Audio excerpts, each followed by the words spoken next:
Um, I think you know it better, Rajiv.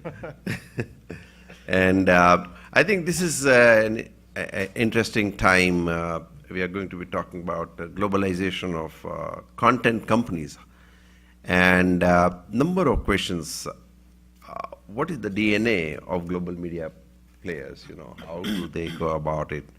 How does media company continue to evolve amongst all these global changes that are happening, and still companies continue to evolve? I think they find their way to wade through unpredictability, and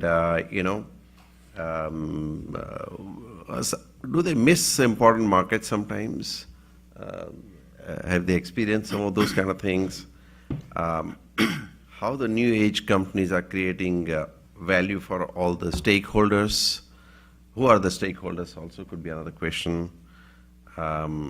Is responsibility a key multiplier? As I mentioned in the morning, that in the past 20, 30 years, content and technology convergence has created a lot of value. But next level of value creation is going to be responsibility, how responsible you are as a player in industry, as individual, as company, or whatever. So that's going to be next multiplier. In fact, next year, that is what is going to be one of the themes. And, even New York fashion, I was just talking to Nusrat, and I was reading New York Times, and New York fashion show. I think more than fashion, what was being discussed was responsibility, which was interesting. And the third thing is, how do you manage regulations versus, what you call non-regulation? To what extent you need regulations, or do you need at all? Like censorship, do you really need at all in this age and time? Or you don't need, or what do you do? Or only by intervention sometimes?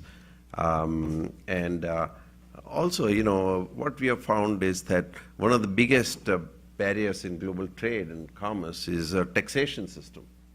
And that creates, it's such a ridiculous thing that companies like Warner or Disney's would have to fight tax cases in 100 different countries. Can we not have one world, one tax? Tell us what you want. So long as you get tax credit, I'm done. The biggest problem is that I have to deal with 10, 100 countries around. Of course, tax lawyers will be out of business, but we do it for social purpose, not a problem. And that's a responsibility to make ourselves redundant. And okay, so what I would like to do is, if you can start with some introduction here, and how do you want to start? Okay, Rajiv, can we start with you, because I think... Sure, I'm right next to you, so it's easy. Yes. I'm Rajiv Dalal. I'm currently running for office, but before the insanity, I was the deputy film czar here in Los Angeles, and previous to that, I ran corporate affairs for Time Warner Asia Pacific, and was the head of the Motion Picture Association of America's India office. Yeah. Nusrat. Hi, I'm Nusrat Durrani. I am general manager of a group within Viacom called MTV World, and I've been with Viacom MTV for 20 years, before which I used to live and work for Honda in Dubai, and I was born and brought up in India. So Thank you. At the heart of it, I am also still Indian. Oh, yeah, you saw his creation in the afternoon. I think you'll see one or two of his unreleased kind of shows. Okay. Ken?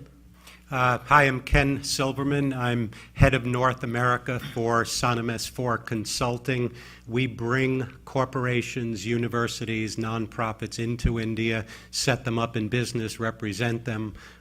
We have 5 offices across India, about 130 professionals. Our clients include Smithsonian, Harvard, MIT, Unilever, TJ Maxx, Rolls-Royce, and so on. And I've been in media and entertainment. I've started saying 30 plus years because it allows me a lot of latitude. So 30 plus years. I was an executive at Warner Brothers. I was executive at Columbia Pictures. Had my own company in the early days of pay television, and have been involved in India for almost 20 years. I was going to ask Nishith, as I'd mentioned, the instructions to us as panelists was to prepare 5 or 7 minutes of opening remarks. So do you want to introduce everybody first and then come back? I think that would be a good idea. Okay, so yeah, people know okay. who's on the table, and then we can quickly go into, a few comments, Yeah, So Julie. I'm Julie de Marigny. I'm in charge of direct-to-consumer for International at Warner Bros. Digital Group. I've been at Warner for 8 years, 4 years in the US and 4 years in France. And before that, I was in charge of music. I was working in music business and was in charge of digital business, music business at Sony. Okay, so I think, Raju, you want to make some comments? Sure. You've seen this industry here. It's interesting. Usually I go at the end because I'm known as the government and the I regulator. thought lawyers always have a last word. No, politicians and lawyers are fighting, I think. Okay, but Well, I think, thanks. I'll be brief, actually. What I've seen both here and around the world, and I'm sure that many of you have felt this in the room, a lot of the times when companies are going into other media markets, they find that they can't move as quickly due to laws and regulations, and laws sometimes just cannot adapt as quickly as technology, and that will always create a lot of challenges and a lot of reactive behaviors from industry, and that's generally when folks like myself are called in to try and help smooth things over, work with the local industry, work with the, with your own industry, and then, jointly go to the government. There's always going to be the triple threat, no matter where you go. The taxation situation, censorship, and content theft. Those three are very difficult to move past. You're going to have to. What we've seen is we have to adapt our business models, but it is doable. And the key that I've always found is you have to build broad alliances, because governments indigenous governments want to hear from their own. They don't want to hear from foreigners. I think that's really the key to the regulatory space. I mean, obviously, we'd always love it to be smoother, but, it's just not the reality. that's why we have all the thought leaders here. And in fact, this morning I explained the way in which we have built our firm is also based on the futuristic trends. So, because we believe every new technology, every new business model, every new financial instrument, every new social or political development brings along with it a new legal or tax problem. So what we do is to do trend assessment going forward 3, 5, 7, 10, 15 years and see what is likely to happen and what kind of new problems will be coming up in terms of law and tax. So visualization, we do that, and so whether it's VR or whether it is a driverless car or bitcoins and blockchain and small satellites to drones, so we specialize those kind of things. Because what you said is very right, that law and tax could be major impediments. We focus so much on developing a product, but when you want to have a market entry, it just gets delayed because of regulators and sometimes lawyers as well. So we contribute to the delays. Well, I think what you've been able to do, looking and being proactive, is actually incredibly important. I would love to hear from you, and I'd love to hear from the rest of the folks here, just how many companies actually have that proactive view outside of the tech industry. Because the media and entertainment industry is a very reactive group by nature. In fact, our business model, we got the most innovative firm law award from Financial Times of London, India, and second most innovative in the whole of Asia. Well, and it's completely a disruptive model because it's a very different way of doing things. We invest a lot of time, money, energy in research and development, and almost 40% of our time goes into that, identifying new issues that are going. And one of the reasons we do this is also to learn. We are not here, I'm not telling I can teach everybody, at least we can share our experiences. But what we understand is to understand what is likely to happen, how people like Nishith and Shekhar and if everybody looks at going forward. That teaches us a lot. I think that's something, but somewhere along the line it seems to have worked. I don't want to bore you with too many things that you will see there are lots of books here. We'll give you that one set. Everybody knows about it. Right. But since you just came in, I thought I'll give you a little 1 minute snapshot on that. But Nusrat, I think you have huge experience on global strategy and thinking ahead of time. And some of the things that you showed in the afternoon, I was quite impressed. And I would love you to tell something about what you've been. Sure. Well, first of all, I want to thank you, Nishith Bhai, for inviting me. And I've never been to this conference before, and I truly was very impressed, but also very humbled by just being here.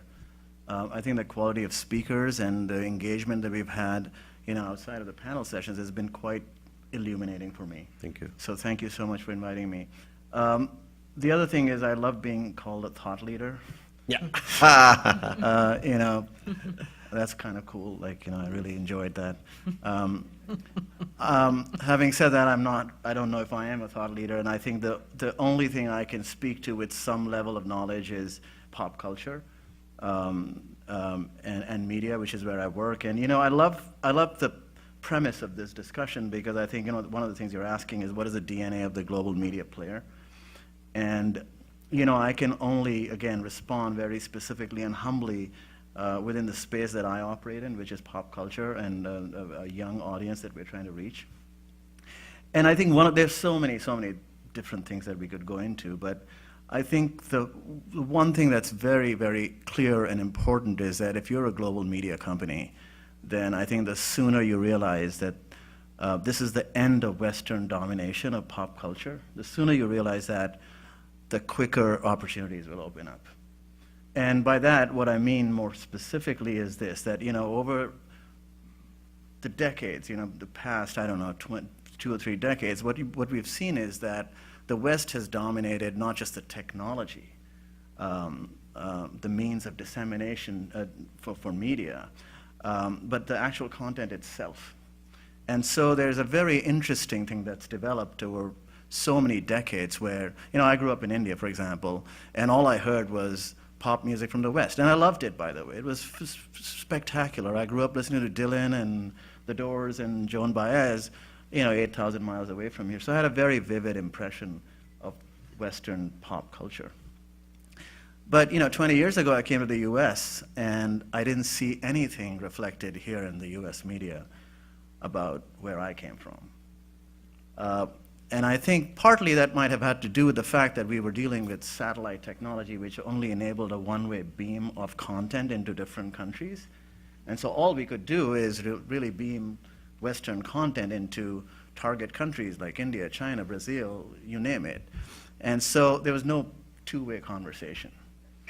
And I think that what we're seeing now is because the world is talking to itself, because of technology, because of social media, because of immigration, because of students traveling, and also, by the way, because of some very unfortunate political circumstances, the world is being forced to talk to itself, and it's now talking to itself. And countries we would never have imagined having their own vibrant pop culture are coming to light, Korea, South Korea, K-pop. I mean, who would have thought that a K-pop song, not even sung in English, would be the most viewed content on YouTube 2 or 3 years ago? It's a phenomenon that can only happen because the world can talk to itself. So I think, to me, that's the big opportunity, which is, how do we change the way we create content? How do we even change the way we think about our audiences, in light of globalization? So all the work that my division does is actually really all about that. And it's threaded through music. You saw an example of that with the Rebel music clip that Dina showed you this morning.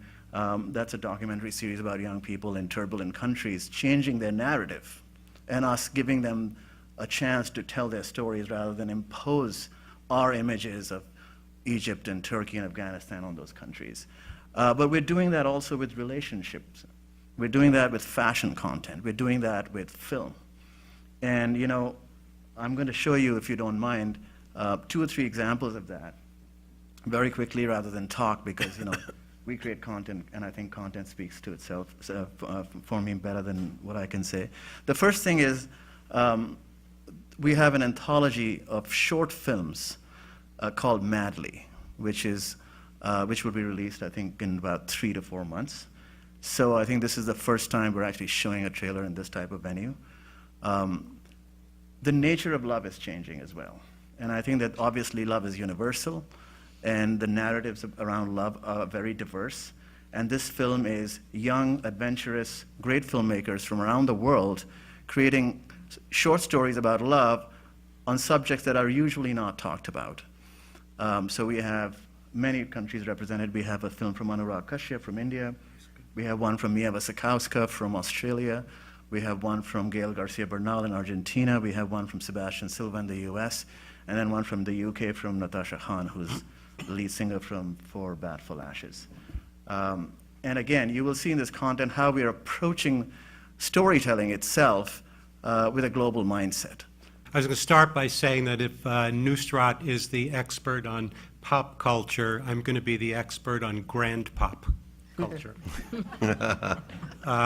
So I did, as I mentioned, prepared some remarks, and I'm a great believer in putting things in context. So I'm going to go off script and give you some history of India, U.S., and globalization, which will create, as I say, context or a platform for so much of what you've heard and will hear.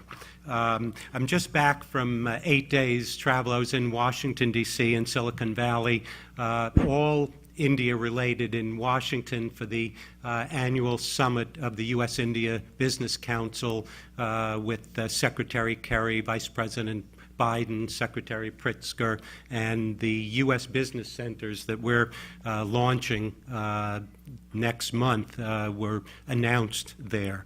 In Silicon Valley, I was at the dinner on Saturday night together with Nishith for Prime Minister Modi, who addressed an assemblage of about 400 leaders from the Indian community and from Silicon Valley, and some of the other keynote speakers were the CEOs of Google, Microsoft, Cisco, and Qualcomm.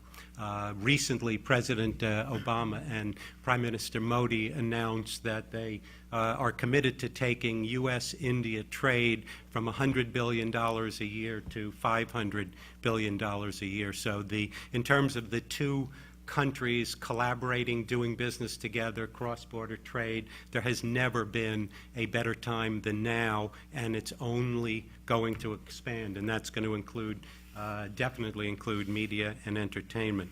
As I say, so the point was, after this whole week of doing that, and then my prior 18-plus years involved with media and entertainment in India and representing Indian companies coming into the U.S., when I talk about globalization today, I'm going to primarily talk about the U.S. and India. And as I say, I want to put for me anyway, much of this in context and hopefully for you. So what I'm actually going to do is in a short few minutes give you a snapshot of U.S. and Indian mass media evolution and globalization, looking at the year 1915, 100 years ago, and 2015. So in 1915, the U.S. population was 100 million. It's now tripled to 320 million. The population in India was 255 million, and it's now multiplied 5 times to greater than 1.2 billion. It's worth pointing out that that 250 million people was ruled by 100,000 Englishmen, 75,000 of whom were in the military. And this impacts the media as well.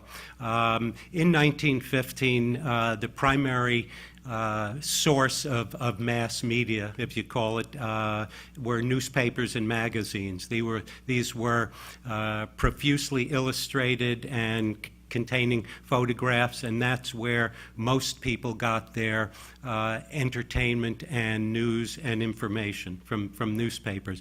The major American publishing companies were Hearst and Pulitzer. Hearst, of course, is still around, and Pulitzer is primarily known for the awards it gives out.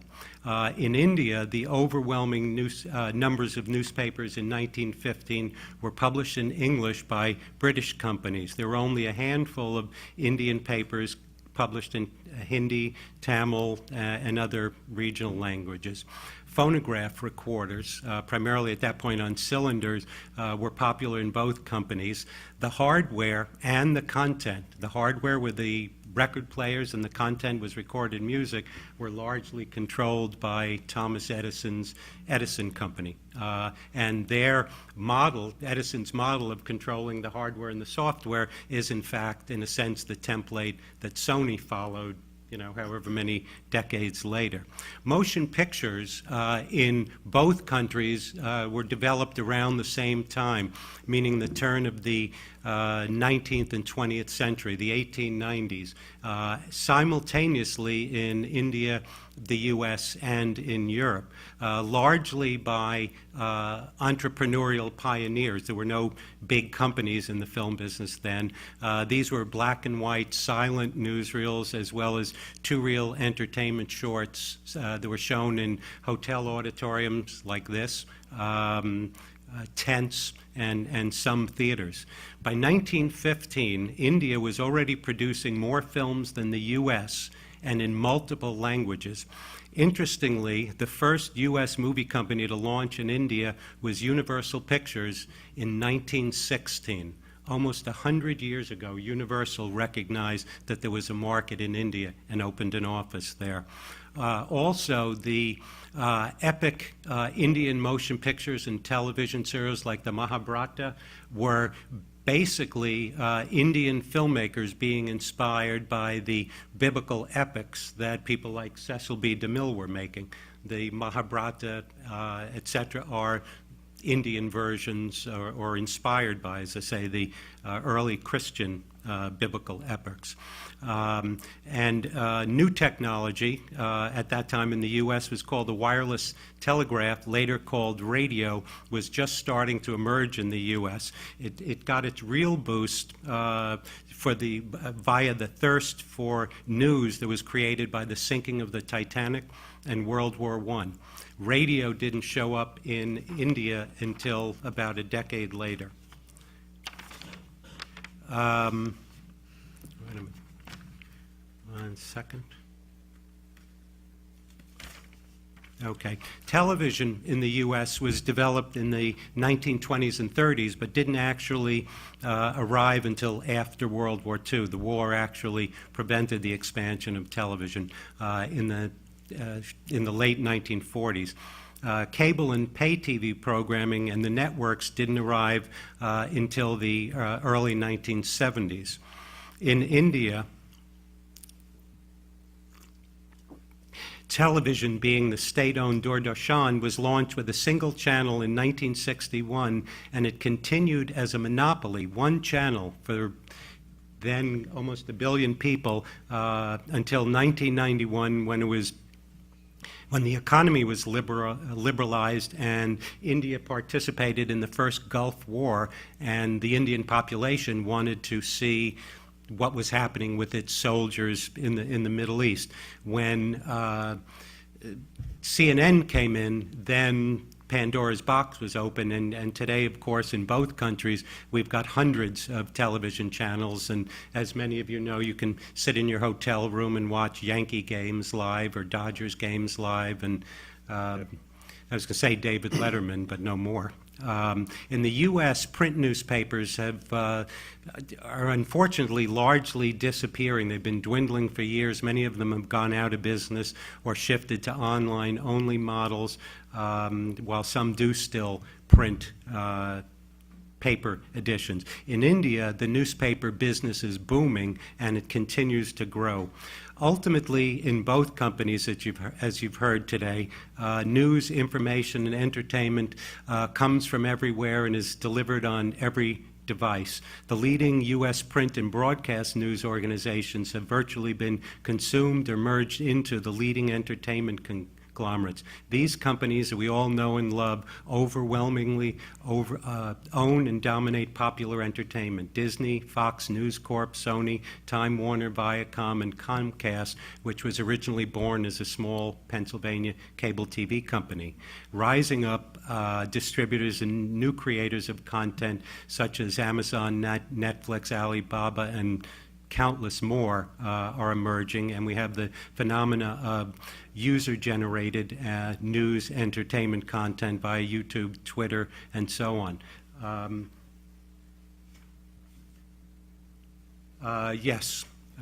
So quickly, I wanted to wrap up by mentioning two global companies, one American, one India, that, in my estimation, are getting it right in terms of globalization. In India, Disney is, in fact, the largest entertainment conglomerate.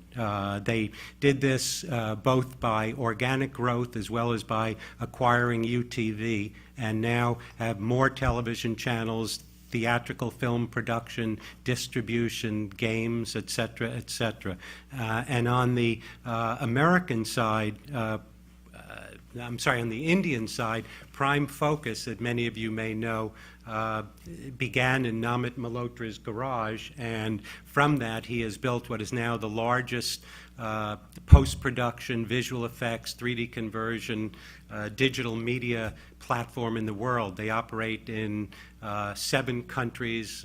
Most of the tentpole Hollywood movies are now visual effects, and 3D is done by Prime Focus, with the majority of the work being done in India. The bottom line of all of this is that in terms of globalization, and to, I think, an earlier point about Indian content not showing up in the U.S., content is indeed becoming global and will provide countless opportunities for creators and distributors of content. Part of the key that we're looking at is how to provide opportunity for independent producers and distributors of content. The majors are all doing great and will continue to be. The next challenge is how to create opportunities for independent producers and distributors.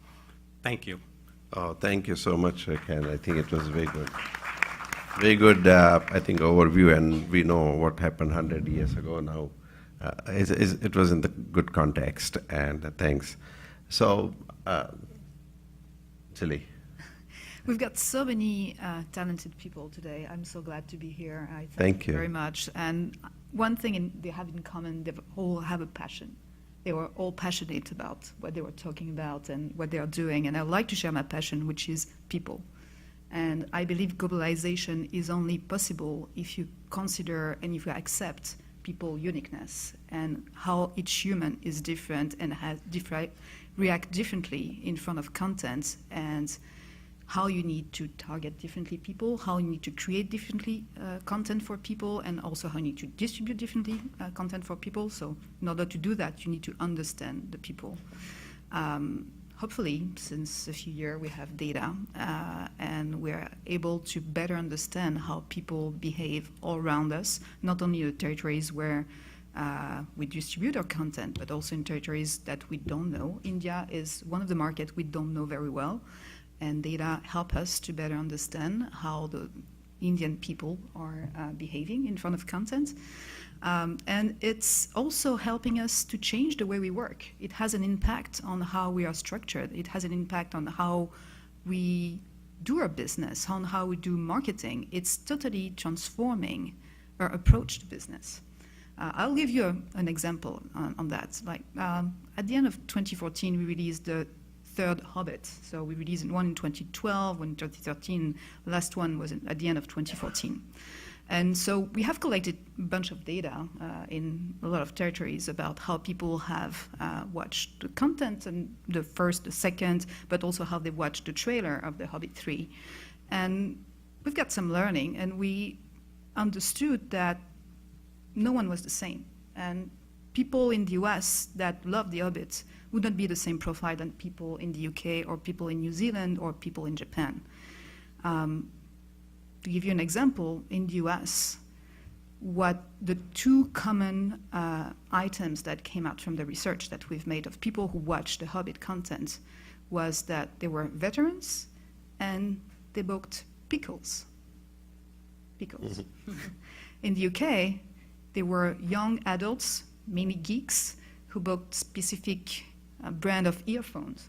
So when you know that you won't address the message the same way to those people, and you will think differently about how you will react to that. You will create different posters, you will go to different media, and you will also think about what can I do better in order for those people to understand. And also thinking about negative marketing. Now we know that those people, the veterans who buy pickles and the geeks that love those specific earphones, do I need to target those people? Because I know they love the movie. I know they will watch it anyway. So how do I understand how I will target people that look alike, like those people, but that are slightly different? So we haven't targeted them yet. So why do we spend money by targeting the people we already know instead of going to people that we know will more likely be interested as they are not today? So this is how we're transforming our business. We think differently about, we approach that. And for me, this is how globalization will happen. This is our future, and this is how we'll transform our business. Interesting. I think Ken, you just mentioned about the whole 100-year history. Earlier content went from here to India, and also local content for local consumption from India. But we also now are slowly seeing emergence of local content for the global markets from India. And I think MTV has done an excellent job in incorporating into their whole strategy. How much content today you would have, like even Indian content, in India, it must be significant, and now it's coming out as well. Absolutely. I mean, I think, I don't know the exact number, but, yeah, but there's a lot of it. And it's interesting because India is such a diverse market. I mean, I think just in the same way that a lot of people ask me sometimes, what's a good Indian restaurant? First of all, that's interesting because I'm the only person who would know what a good Indian restaurant is in New York. I don't know. But then secondly, what the hell is Indian food? Because every geography, every region of the country has its own cuisine. And I think similarly, India is one of those really evolved markets where there is an actual regional culture that exists in so many different parts of the country. So there's a wealth of content. And if we're smart, we're going to mine that. By the way, I didn't know, Ken, that the Mahabharata was inspired by a biblical series. The filming format. of it. Oh, I see. Yeah. No, obviously the. No, of course, yeah. mythology That's what I thought you yeah. meant. Was, No. I know. I just wanted to clarify. I'm not that old. I didn't think you were old. I think you're the youngest looking person. But yeah, I think there's a wealth of content that we could be mining. Yeah. Gauri, would you like to, you want to tell about yourself and then Yeah, sure. So reflect hi, a bit on what's... I'm Gauri Gokhale. I head the IP and TMT practice at Nishith Desai, and the comments that have been made, sort of put them in the context of law. And this is something we are, witnessing on an almost daily basis, is that the media and technology companies are creating more and more challenges for us lawyers. So we have to really apply the old law to the new, and that is where a lot of creativity on the legal side also we have to demonstrate. So coming to the points, that have been mentioned, and when we look at India, I think two things, one, what Julie said and what Nusrat said in terms of people and the diversity. So when any company looks at India from a globalization perspective, I think a couple of things to be kept in mind is whenever we look at any issue in the in Indian context, we have to completely keep in mind the diversity. Because you have the literate versus illiterate, the metro, audience versus the, audience in the rural areas, and the context is completely different. Again, what Ken said, the context really matters here. So just to give an example, when we have to interpret the applicability of obscenity-related laws to the context, right? To the context of, the foreign sort of content. When we look at, the case laws, what do the case laws say? Case laws say that the obscenity has to be viewed or examined in the, again, the context of the viewer. Now, in India, what is the context that you have? The context, the content that was shown right now, probably for the metro, it's something which they are exposed to when they travel across the world. But for the rural audience, it could be obscene content, right? So whenever we are, that is a constant dilemma that we are facing. Just to give another example, earlier in the earlier panel when I spoke about the data privacy issue, the consent, right? In India, when a person in the village is downloading WhatsApp and is just saying, I agree, he doesn't even know what he is doing. So is that a valid consent to be, to be taken into account when you are collecting the data of that individual? So these are the issues in the globalization space, when we talk about companies going into territories where you have to understand, from a responsibility perspective, whether there are any self-regulations. The law may be in fact silent in some respects because the country hasn't even developed to that extent. So how do you play out, the responsibility versus the, the need of the people on the ground? Another example, Nishith, you can stop me whenever, but just one more example and I'll stop. There is a matter pending in the Delhi High Court currently against, some of the internet players, saying that in the US you have the law where you have to take care of the children below 13 years of age. Why though we do not have that law in India, why aren't you, implementing the same practices in India? So it is not the law now that is, law created in one country will now have an impact from a globalization perspective that the other countries, if not the government, the people are likely to demand that, to adopt the same practices. So these are the challenges that we are facing currently when with the new technologies and new content that is coming in India. And we really have to keep a very good balance between the public need versus, what the companies from a monetization perspective are wanting to do. Raj, you want to add something at this point in time? Well, actually, let me pass, and I'll come back around to it. I mean, because Gauri, she mentioned so many different items: censorship, IP litigation, et cetera. And I'd actually be curious to hear some of the other points because I could talk for hours on it, having gone through the litigation and dealing with the film commissions and everyone else. So. There's one kind of additional wrinkle that I'd like to add. There are companies that are bringing Indian television content into the U.S. now, Dish World probably being the most prominent, and it is a bouquet of television channels from India. And I did a consultancy this year for another client who is also looking at the space of bringing Indian content into the U.S. And they asked me why, if Dish World is bringing everything available in India into the country, why isn't it more successful? And what I tell them, Indians living in the U.S. 5 years, 10 years, 15 years, 20 years are not the same anymore as their cousins and brothers-in-law and parents living in India. So you can't just pick up Indian content that works in Chennai or Hyderabad or Delhi and say, okay, now it's going to work in Los Angeles, it'll work in Atlanta, it'll work in Houston. So there are even, in a sense, sophistications among Indian audiences together with the regional aspects that both Nusrat and Gauri mentioned.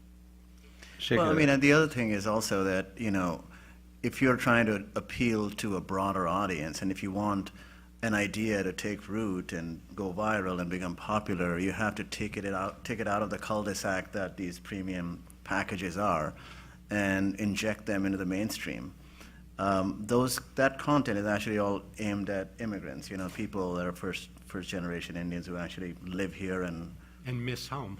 Yeah, Miss Home, and I think that service is useful for them, but it has nothing to do with the pop culture of the day, and it has nothing to do with the broader market. I mean, obviously, if you lift a piece of ethnic content from, Telugu, whatever, and bring it to the U.S. mainstream, it's not going to work because there's no context for it.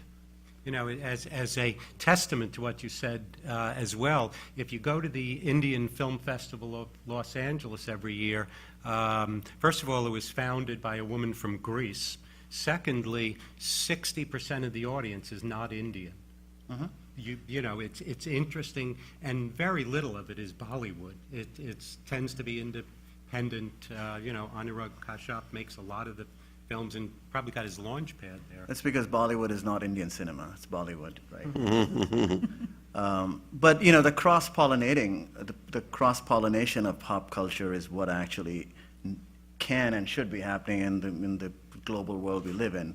To riff off that Greek example you were giving, when I was growing up, I listened to a singer called Demi Rousseau from Greece, and he was available in India, but shockingly, a lot of the popular music of the day in India never made it to the U.S. because it was never given a chance. It wasn't cool. So anyway. Shekhar, some comments from you maybe, and then. I think Nusrat picked a really interesting word, cool. It's like, cool sometimes happens, cool sometimes is marketed. Sometimes cool is something that the most powerful consumer market in the world will dominate. So as long as the US was the most powerful, the consumer was the most powerful consumer in the world, it dominated, and it's gradually shifting to China.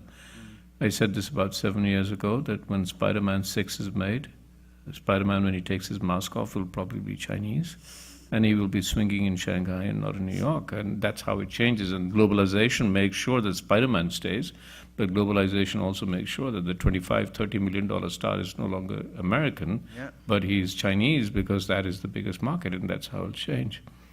There is one more thing that we have to take. Let's talk about India. Close to 15% of the world's teenagers live in India. That's a huge number. 15% live not in one nation, but in one similar culture. And we are talking, content is culture. Content is not nations.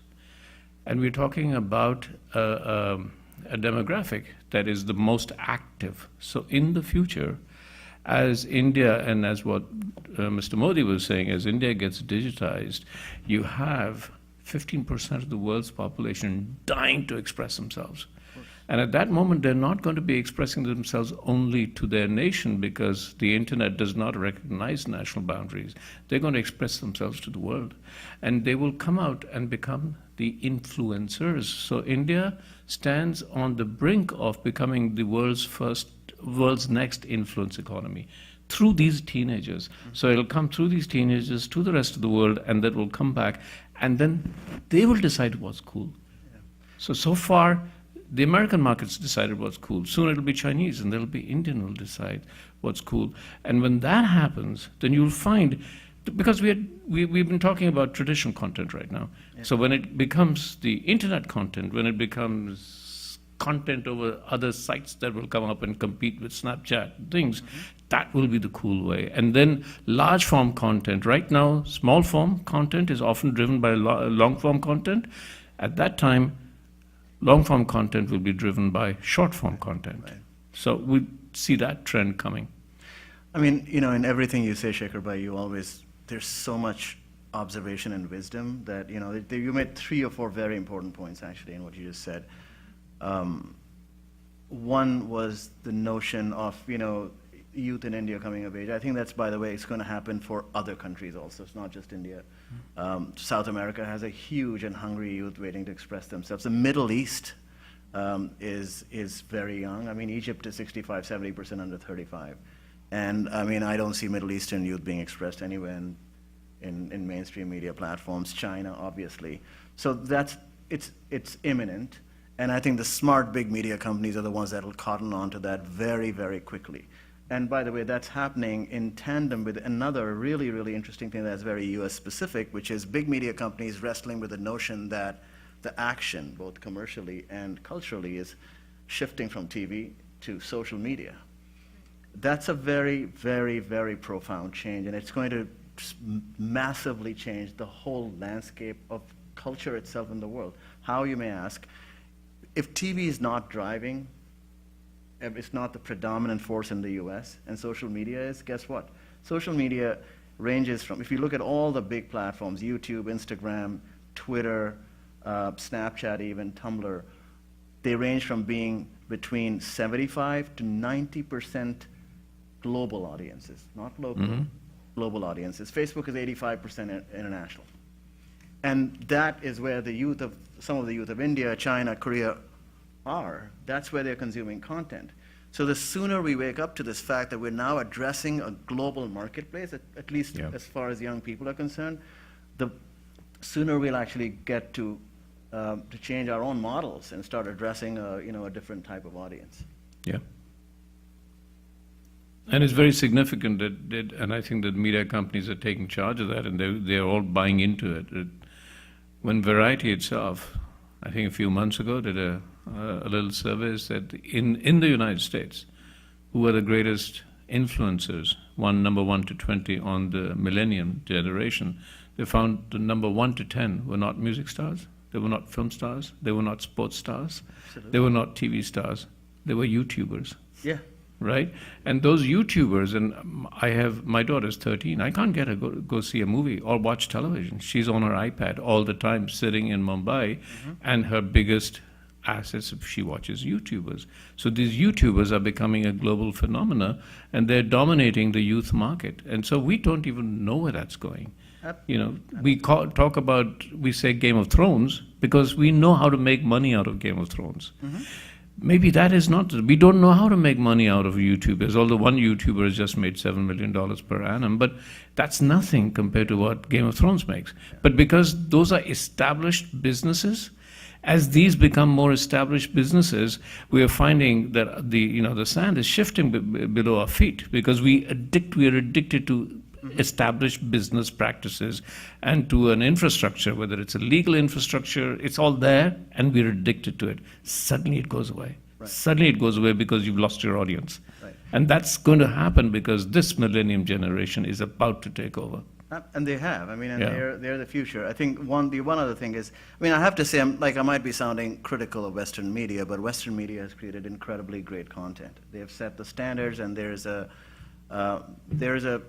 catalog, a whole sort of generational catalog of stuff to reference.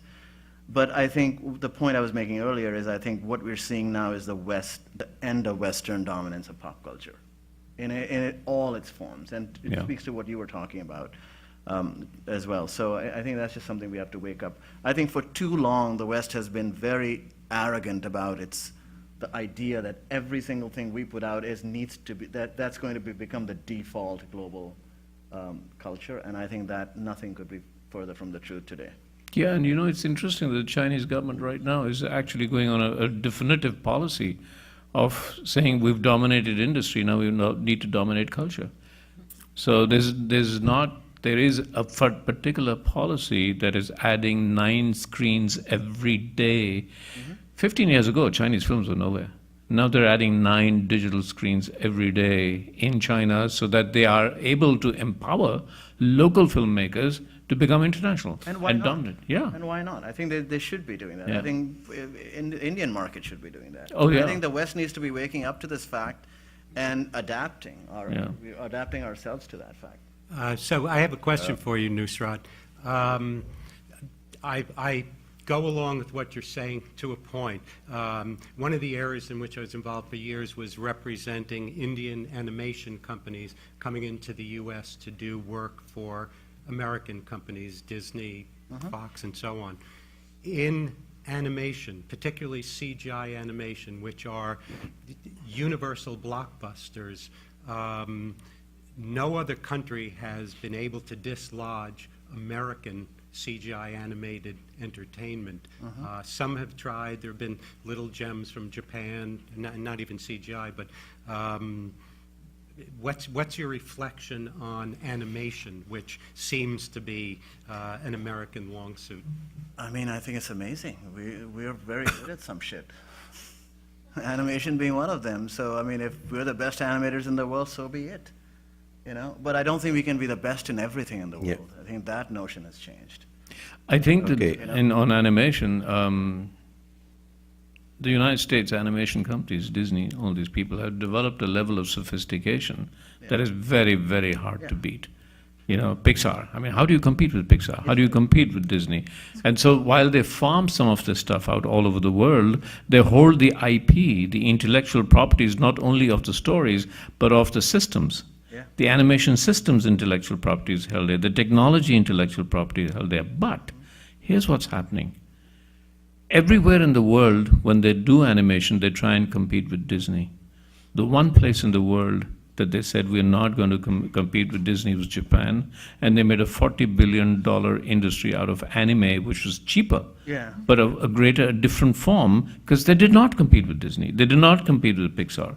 So what's the problem with India is we haven't come up with our own form. The only people outside the U.S. who came up with their own form were the Japanese. So, sorry, can I just one thing? I do think that there is a recognition that we can't dominate each culture around the world, but the number one item that I always end up talking to production folks at the studios about is localization, and I think that there is a real recognition that we can't take our content and just force it on people, but what we can do is we can partner. And that is really the number one creative aspect that each of the studios is looking at right now. How do we do it regionally and sub-regionally? And that is the international strategy for a lot of different, a lot of the majors right now. Mm-hmm. That's correct. I think let's go to the audience and hear some. Cyril, yeah. So my question is that, lately mainstream media has been very much on the opposite side of the spray can, like spray graffiti and anti-media campaigns going on in a globalized context. And there has been this strong resentment to mainstream media which has emerged and which has created alternative media which is growing pretty rapidly. What do you believe is the cause for all this? I think often when I most often hear the term mainstream media and anti-mainstream media, it's in a political context. It's the 450 Republican candidates for president who are not happy with how they're being portrayed. And sometimes on the Democratic side too. I'm not hearing as much anti-mainstream media when you think about HBO and Game of Thrones and Girls and some of that. It's more the news and information part than the entertainment part. I think entertainment-wise, as I think you said earlier, the American television networks, particularly the pay networks that take risks, are doing some terrific work. I think we're seeing actually a golden age of TV. While we're seeing this explosion of social and digital platforms, we're also living through, I think, and certainly in the US, a golden age of television. We've never seen better content being made, and so much of it.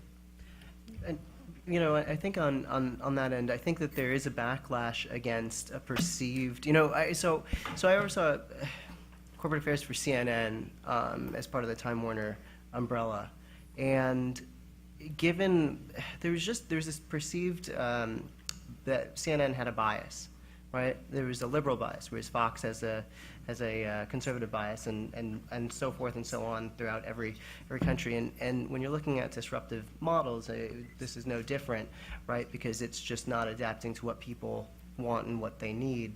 And when there are alternatives, Reddit, a number of other, and the ability to have social communications as to what the facts are, I think that plays very heavily into this anti-media culture right now. Shiva, you had something? Yeah, I have an interesting experience to share that's very recent on this issue of news media. There's many of you know there's this big issue on genetically modified foods throughout the world. For the last 2 years, most of the major U.S. media has essentially been promoting a disinformation that's primarily been promulgated by Monsanto. About 3-4 months ago, myself and several other U.S. scientists, we did some fundamental research showing that GMOs upregulate formaldehyde at the cellular level. Now, we weren't able to get any of that published in the United States by major media. So what did we do? When I was in India, I met with the managing director of the Hindu. And we said, look, no major media is covering this. If you cover this, and the Hindu is on the level in terms of eminence, at least perceived eminence, like the New York Times. And the New York Times is essentially replicating, cutting and pasting what Monsanto, sort of some of their PR was saying. So the Hindu did publish this. These was 4 U.S. scientists who had to go to India to get this published. Fascinating. And that viraled pretty much around the internet. But what I thought the interesting observation was when we talk about globalization, to get some proper information out, that we had to actually go to India, convince the Indian news editors to publish this, and they did. So I just thought it was a very interesting observation about this globalization occurring in a way we had to go to India to get the news out back to the US for it to be respected. But at least that option is more easily available today Yeah. than probably in the earlier days. Yeah. So I think that's the advantage of globalization. Yeah, Karthik. Yeah. So my question is, I mean, how do you balance business and creativity? And I'll tell you where I'm coming from. For example, a lot of, when major studios want to release films in India, and I'll give you an Indian perspective, they go through what is known as a certification. And this happened, if I'm not mistaken, with 50 Shades of Grey. They suggested so many modifications to the film that the producers decided to withdraw from the Indian market. So, and this is not just from, I have an Indian perspective, but, with people on the panel, for other countries, for example, South America, or how do you approach this with different markets? Business versus creativity. How do you draw the line? Sorry. I know that one of the the sad truth of one of the big factors is money. Whereas in India, you could make that corporate could look to the creatives and say, okay, there are too many cuts, it's changing the content. But if that were to happen in China, where there's really, really large dollars to be made theatrically, it's a completely different game. And so, that's a very, very big factor. So what did China do with 50 Shades? I don't think anybody tried. It didn't release theatrically. No, but it wouldn't go, because I was attached to a film to shoot in China, and I was told that an American man cannot have sex with a Chinese girl on film.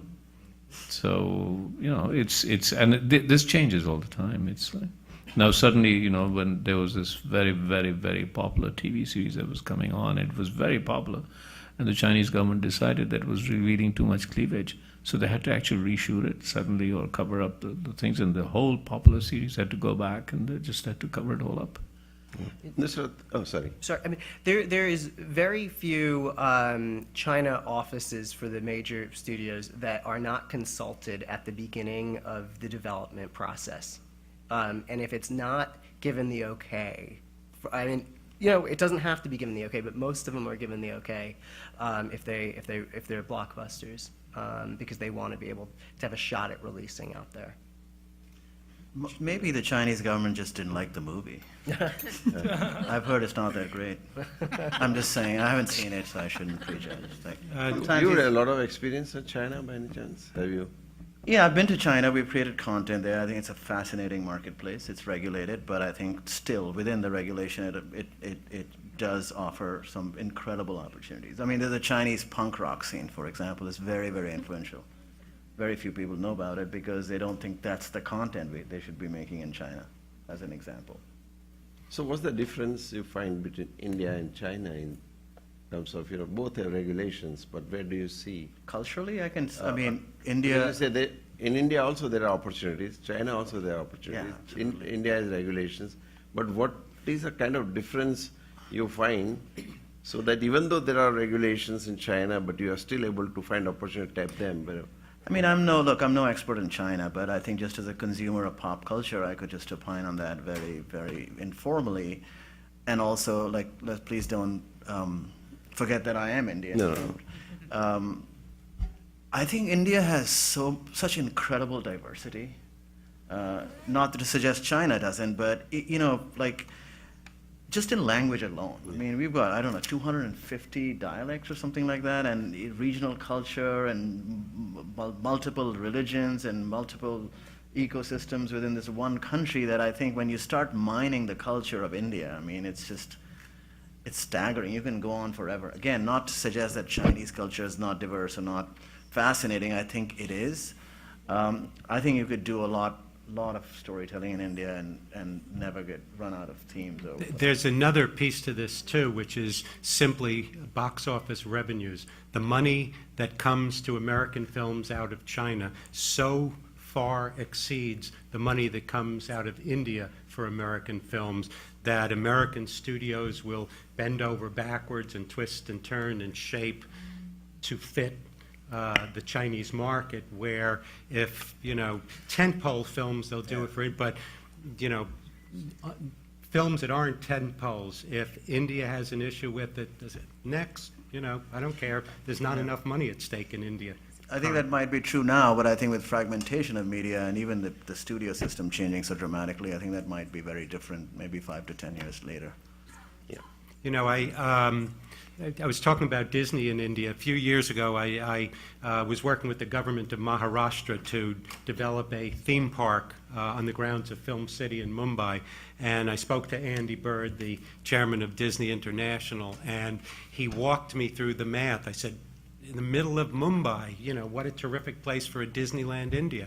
And he just walked me through the math and demonstrated that to spend the kind of money that Disney would insist on spending to create something worthy of the Disney name, they would have to charge this much per ticket. And if they charged this much per ticket, they needed to have this many millions of people, and the math just doesn't work out yet in it. Because it's also, I mean, and of course he has his reasons, and I think he's probably doing the right decision, not creating a Disneyland in India. Why does India need a Disneyland? I mean, I think we have our own mythologies and we should be creating our own Disneyland. I mean, our own version of Disneyland that is affordable by Indians. So to sort of try to retrofit a model and an idea and a concept that's worked in the West very well into an Indian marketplace, maybe there's some things that just are not good ideas, Nishith, how is Manmohan Shetty's theme park doing in Mumbai? I think it's moving forward. Oh, it's doing very well. Yes. Yeah. It's doing extremely well. Is that And it's not Disney. Yeah. It's actually a lot of the pavilions are Indian films. Yeah. The Indian properties, and there's actually nothing in Disney. And that was when Manmohan Shetty built it, he looked at the kind of royalties he would have to pay Disney. He said, well, why do I need it? So he went and built his own without. And again, that's a great example of there's some models just simply don't work, and they don't need to work. I mean, there's a lot more opportunity beyond Disney. Maybe Dismal Land, that's a Banksy project in England, might work better, who knows? Yeah. And India, of course, has this idea of a theme park. It's been there. I mean, everywhere you go, anytime in India, every city, there are 3 big fairs that look like theme parks that are going on. They're just not permanent. Mm-hmm. They're temporary and constant. I mean, India has a fascinating subculture of, the old-time circuses, where people are doing human tricks. And I think if you actually scale that and make that more high quality, that might be an idea we export to the rest of the world. True. We have some 5 more minutes, and please go ahead. This works. Is it working? My name is Harish. So, Nishrath, I wanted to ask you a question, but it's actually open to the panel. There's another kind of aspect of media that's actually kind of taken root in the last couple of years, and that's esports. And I wanted to find out from you about MTV World, and in your trailers you showed a little bit about the different cultures coming together, but there seems to be this growing demand of video game watching viewership as opposed to video game playing viewership. And I was wondering if you're looking at that from an MTV perspective in terms of cross-cultural kind of communication and content that's actually growing in that space. We are. Sadly, resources and time, frankly, don't allow for us to experiment as broadly as we would like to, but I think that's a very, very rich area. We have only recently, within MTV World itself, branched out from our specialty, which is music, and move to other pop culture themes. Fashion is one, film is another, relationship content is another, filmmaking is another one. But I think it's a fascinating idea, and as soon as I leave from here, I'm going to email some folks and start working on it. You know? Very good. Nishith bhai, can I just go back to something Sure, you sure. said earlier about responsibility? Yeah. And I think, you know, one of the big possibilities and opportunities for us with the emergence of a global audience for media now, with all the great new platforms that have emerged, is the idea that actually Dina talked about earlier with Rebel Music, that we can do amazing storytelling and use technology to our benefit and really create vivid, beautiful things that people can watch. But we can also, in the process, just change the paradigm a little bit, change the larger context of how we see some of this stuff. For example, fashion. Fashion's a very interesting bucket for us because, you know, I did a lot of research in fashion about 2-3 years ago, and I found there was amazing content out there, a lot of it, from big media companies, small companies, et cetera, et cetera. But I think it was all, most of it at least, precipitating the same stereotypes that, you know, we see day in, day out. You know, the notion of what is beautiful, what makes a good model, what's a successful brand supposed to be doing. And we decided to dip our toes in this water, and see what we could do with it. And so we're working on a series called Forward, which is a magazine-style show. It's a half-hour TV show, and it's also transmedia in that you experience content differently on different platforms, which takes a look at fashion in the real world today, which is the world of Tumblr, Instagram, Pinterest, et cetera, Facebook, and the DIY culture that Shekhar Bhai was talking about, where, you know, you can be a nobody and you could be a star. And how the young today are actually reshaping, rethinking the entire notions of beauty and what makes for a fashion designer or what makes for a beautiful person, you know, beautiful girl or boy. So I want to show you, if you don't mind, a clip from this. Again, this hasn't been seen anywhere. And, you know, with this, our hope, very humbly again, is to obviously hold a mirror to what's really happening in the fashion scene. And you mentioned the New York Fashion Week as an example, but really kind of try to present it differently so that it's not just the skinny model that is the role model for our youth, but, you know, plus-size models, you know, transgender people who we normally don't associate with beauty, for example, also get a chance. And you know, that we present a much broader, much more progressive, much more conscious sort of version of what fashion is. And I was just telling that I personally believe there is nobody ugly in this world. What? There's no one who is ugly in this world. For you to figure out whether somebody is beautiful or not, but I think everyone has something in himself, herself, or itself. It's true. No, sir. Okay. Do you agree with that? Anyway, so any more thoughts, anything else? I think we'll be soon adjourning for cocktails. I think discussion has been extremely intoxicating. But we could still use a drink. I can see that. I think people have stayed all out. I have to tell you, every time we do this, well, this is the second year we're doing this, and we just hope to make it an annual event. And we spend 1 year trying to ask ourselves, what is it all about? What is this conference all about? And in the last month we decide that we don't really know, and we wing it. And we come here and we start talking and then see, and it emerges. What the conference is about just emerges. And I think next year, I just was speaking to he said, this year we've really got to decide now. We've got to go. We've got to sit down. We've got to sit straight away. We're not going to spend a year trying to understand what it's about. I promise you, next year when you guys come, we'll come here one day before thinking, what is it all about? But I think that's what's exciting. That's why we call it an unconference. We have no idea which way it's got to go. Because if we did, we'd be able to predict the future, right?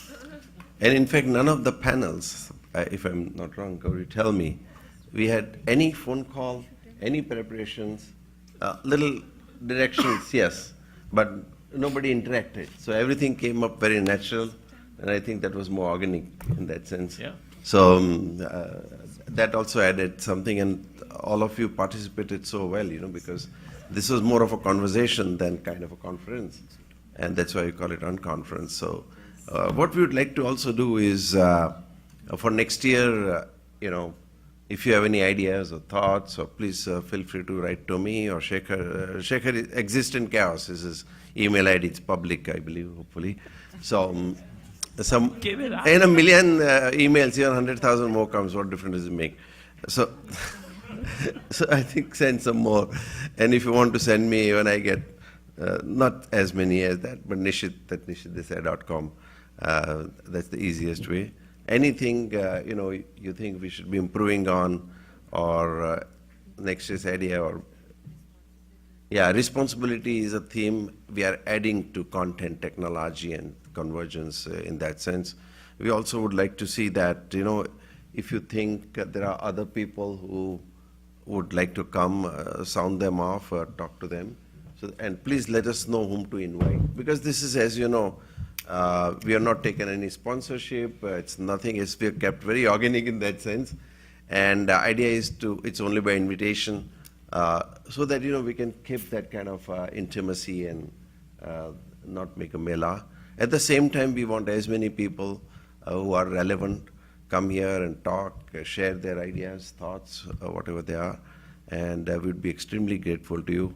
Also, at this juncture, I would like to thank everyone who has supported, including the UCLA staff, the audiovisual people, my colleagues, Milind Mundankar. He is a techno wizard, and I think he keeps, every time he makes things happen, things go wrong at last minute, and then he makes sure that it does happen. Almost overnight, he would be here. And, Gauri and Suril and Mansi, and I can go on, and Karthik, and this side, Nupur, and my wife, of course, I can never forget her. But, and our friends there. So, Mihir, Shekhar, of course. Beneath this gray hair, my random access memory crashes very frequently, but I just want to thank all the panelists, so-called panelists, or all the panelists from the audience side as well. And this is very, very important. Of course, we have also been supported by FICCI and US-India Business Council, NASCOM, America-India Foundation, of which I also happen to be a trustee, Tulsi, and where is Datta here? I think I can't see his, he went away, looks like. And of course, Tai. Tai has been also very, very supportive of us. So this, it's always a collaborative effort, and I think we would like to take it to the next level next year. Any thoughts? There's nothing that is stupid. Most welcome. Suril, you have... Yeah, keeping on the theme of the responsibility, a few of my friends and we made a video, which is a few minutes, so I would just like if it can be showcased. Very good. So if any other ideas are like that, please feel free to let me know. And what we are trying to do next year, possibly, these are all ideas. We are trying to have a theme called Entertainment of Everything. You heard about Internet of Everything. We are looking at entertainment of everything, and I see that not only film, but in education, like National Geography, or we see in fashion. Of course, there is always entertainment. There is entertainment in health. Deepak Chopra spoke about it. And so every time, I go to dentist, I think my favorite dentist is also here. She has come to, she adds entertainment. So if something is paining, and then I see something, I feel relaxed a bit, Really. So I think we can discuss different areas, different segments where, we can, and we are completely open-minded. Idea is to create open-mindedness, to accept every idea, and also take us to the next level of thinking. And that's what is, I would say, in some ways, the idea behind this getting together. I once again thank you. If I have forgotten to mention any important person. One name you forgot is Nishith Desai. I think we are very generous and visionary host. Thank you. And Shekhar is a content, I am a form. Thank you. All right. And now we have some cocktails outside, and then immediately after that, there is also a dinner. It will be open by about 7 o'clock or so. So, and that's what, again, we try to do, apart from lunch or other things. We also like to have cocktails and dinner. So we can sit back and relax. You're not worried going back, and of course nobody cooks here, but even hotel booking or nothing else. So next year, whenever you come, just be relaxed like this, you know, so that we can have some qualitative discussion, frank. Some time we'll waste also in the process, but I think it's part of the game. Yeah, thank you. Huh? Okay. What is the video? I think it's over. Oh, sorry, can you just hold on? Someone decided it's over. Oh, you wanted to show a video? Next conference. Oh, all right, we'll take 30 seconds. So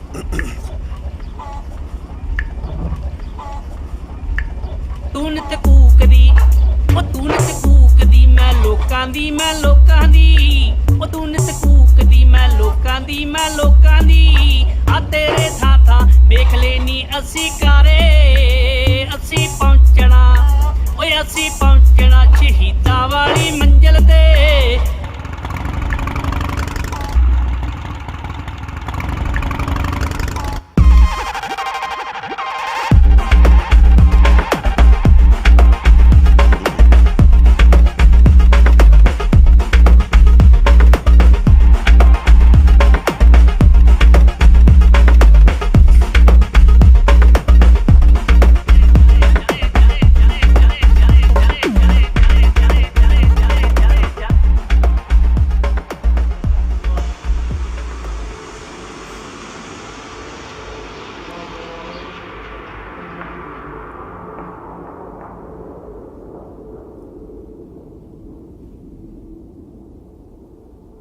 ਕੁਰਸੀ ਲਿਆ ਜੀ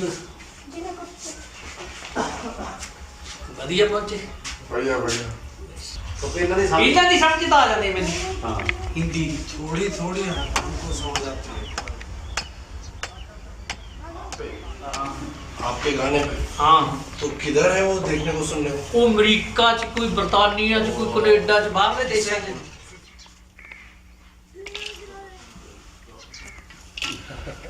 ਜਿੰਨੇ ਵੀ ਦੇਸ਼ ਨੇ ਸਾਰੇ ਦੇਸ਼ਾਂ ਦੇ ਵਿੱਚ ਮੇਰੀ ਖਬਰ ਤੇ ਮੇਰੀ ਫੋਟੋ ਗਈ ਸੀ ਸਾਰੇ ਦੇਸ਼ਾਂ ਦੇ ਪੱਤਰਕਾਰ ਆਏ ਸੀ ਵੀ ਇਹੋ ਜਿਹਾ ਬੰਦਾ ਕਿਹੜਾ ਜਿਹੜਾ 18 ਦਿਨਾਂ ਤੋਂ ਹੱਥ ਕੱਟਿਆ ਤੋਂ ਗੀਤ ਗਾਉਂਦਾ 18 ਦਿਨ ਹੋਏ ਸੀ ਮੇਰੇ ਹੱਥ ਕੱਟਿਆ ਮੈਨੇ ਬੈੱਡ ਤੇ ਗੀਤ ਗਾਤਾ ਬਹਿ ਗਏ ਮੇਰੇ ਚਾਰ ਚਪੇਰੇ ਡਾਕਟਰ ਉਹ ਕਹਿੰਦੇ ਵੀ ਇਤਨੇ ਹੱਥ ਕੱਟਿਆ ਤੋਂ ਤੂੰ ਆਵਾਜ਼ ਕਿਵੇਂ ਕੱਢੀ ਕਿਸ ਤਰ੍ਹਾਂ ਕੀ ਗੱਲ ਆ ਇਹ ਮੈਂ ਕਿਹਾ ਮੇਰੇ ਹੱਥ ਤਾਂ ਹੀ ਕੱਟਿਆ ਜੇ ਮੈਂ ਆਵਾਜ਼ਾਂ ਕੱਢਦਾ ਸੀ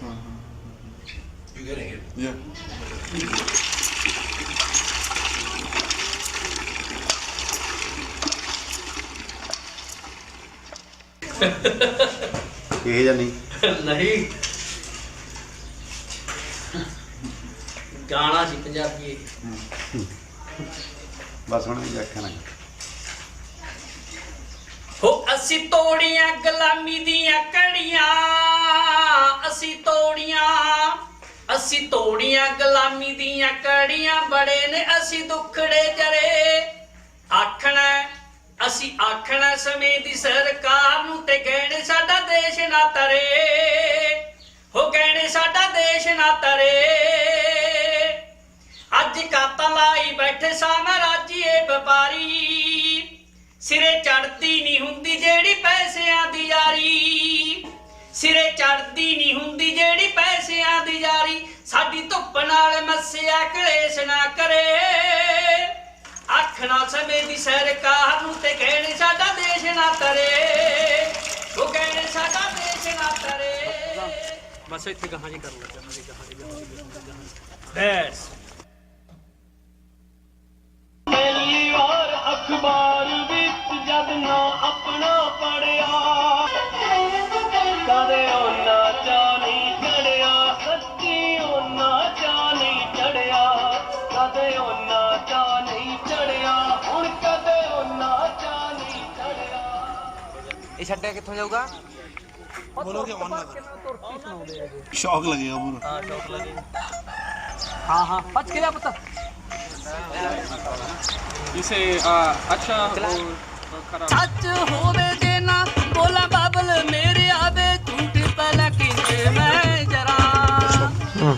this vlog is very dodgily placed. ਤੀਰਾ ਜੰਮੀਏ ਹਰ ਮੰਗ ਨੂੰ ਡੁਬੋਣਾ ਵਿੱਚ ਖੂਨ ਦੇ ਵੇ ਅੱਜ ਦਾ ਮਾਹੌਲ ਬਾਬਲਾ ਮੇਰੇ ਦਾਜ ਵਿੱਚ हर गीत में इसका चैलेंज होगा, हाँ, वो चाहे किसी सरकार को हो, चाहे किसी जालिम को हो, तो जोशीला होगा। हाँ, अभी वो क्या लड़ाई की पुकार है। हाँ, बिल्कुल बिल्कुल।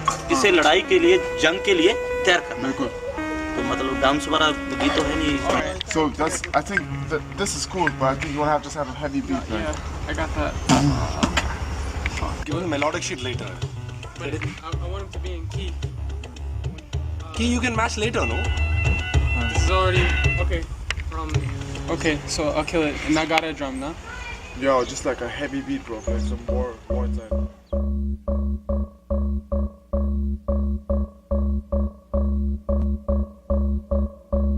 Living in these modern days again. Modern day Indian behave like slaves again. Sometimes I wish we could bring it back to way back when. Like 1857, make them face raise again. Nelly salting it alongside buns.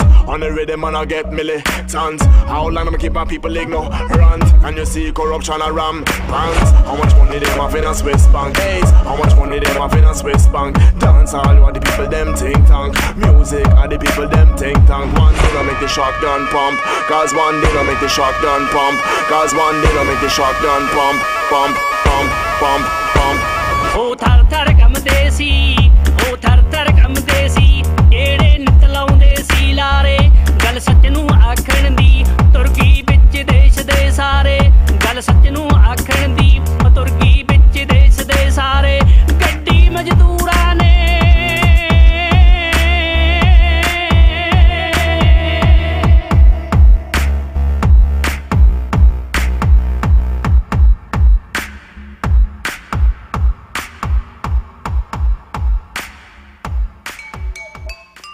ਮੈਨੂੰ 30 ਸਾਲ ਹੋ ਗਏ ਗਾਣਾ ਗਾਉਂਦੇ ਨੂੰ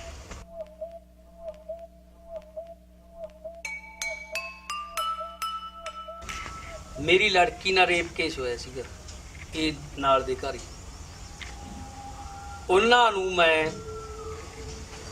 ਸਜ਼ਾ ਕਰਾਈ ਕਿ ਜਿਹੜੇ ਘਰਾਂ ਦੇ ਵਿੱਚ ਆਪਾਂ ਹੁਣ ਸ਼ੂਟਿੰਗ ਲੈ ਕੇ ਆਏ ਆ ਉਹ ਘਰਾਂ ਨੇ ਇਸ ਗੱਲ ਦਾ ਵਿਰੋਧ ਰੱਖਿਆ ਵੀ ਅੱਜ ਇਹ ਨਿੱਕਾ ਜਿਹਾ ਮਜ਼ਦੂਰ ਅੱਜ ਜੱਟਾਂ ਨੂੰ ਸਜ਼ਾ ਕਰਾਉਂਦਾ ਹੈ ਸਵੇਰੇ ਕੋਈ ਹੋਰ ਮਜ਼ਦੂਰ ਕਰਾਊਗਾ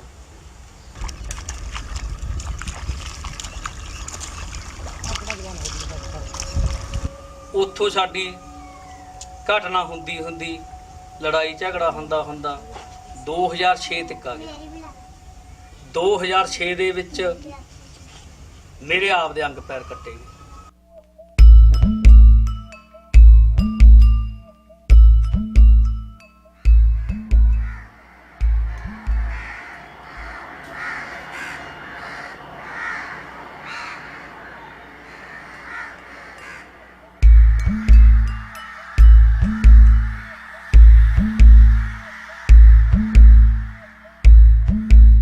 ਪੁਲਿਸ ਨੇ ਪਹਿਲਾਂ ਤਾਂ ਕੋਈ ਮਦਦ ਨਹੀਂ ਸੀ ਕੀਤੀ ਜਦ ਲੋਕਾਂ ਦਾ ਜ਼ੋਰ ਪੈ ਗਿਆ ਫੇਰ ਪੁਲਿਸ ਨੇ ਮਦਦ ਕਰੀ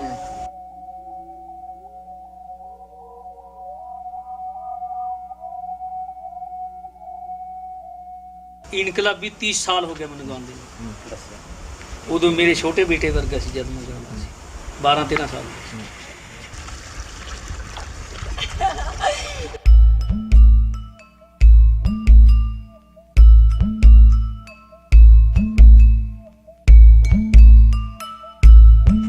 ਦੇ ਰਿਕਾਰਡ ਮੇਰੇ ਸਿਰ 'ਚ ਇੱਥੇ ਦਿਮਾਗ 'ਚ ਗੀਤ ਭਰੇ ਹੋਏ ਆ ਨਾ ਕੁਛ ਮੈਂ ਪੜ੍ਹਦਾ ਨਾ ਲਿਖਦਾ ਗਾਣਾ ਪਾਰ ਜਾਂਦਾ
life, we're on the brink of extinction. Plus some knowledge, you'll see fierce lynching. Choppers to chop, there's gonna start linking.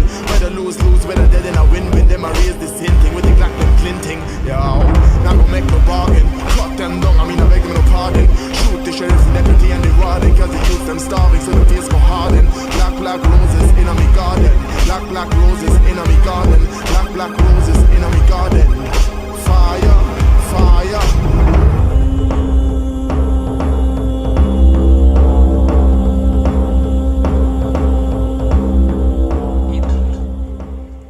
बोल रहे हैं कि जैसे अगर हम किसी को नहीं बताएंगे तो आगे कैसे पता चलेगा किसी को? जी तो अगर आप बात कैसे फैलेगी? हाँ, अगर आप आए हो जहाँ आए हो, अगर आप जहाँ से कोई बात आगे नहीं पहुँचाओगे तो आगे नहीं जाएगी ना वो।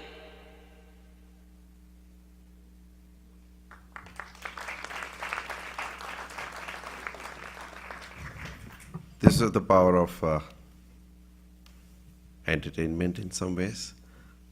All his limbs were chopped off after he won the case in the court, and after he won the case against those people chopped off all his limbs, you can see.